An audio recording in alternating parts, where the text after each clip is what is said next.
Bon dia a tots i totes.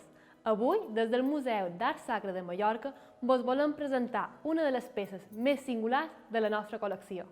És el sepulcre del rei Jaume II de Mallorca. Aquest rei va deixar indicat al seu testament de 1306 que si moria a Mallorca volia ser enterrat a la capella de la Santíssima Trinitat a la Catedral de Mallorca. No obstant, quan va morir, el seu desig no es va complir i no va rebre una sepultura digna. Això va ser així fins que el 1779 el rei Carles III va encarregar un sepulcre monumental, que és el que veiem aquí. El sepulcre va ser dissenyat per l'arquitecte Francesco Sabatini, que és l'artista predilecte del rei Carles III. El moble està fet de marbre i està coronat amb un coixí sobre el que descansa una corona i una espasa. Allò més curiós és aquesta petita porteta de fusta que es podia obrir en ocasions especials per veure la mòmia del rei Jaume II.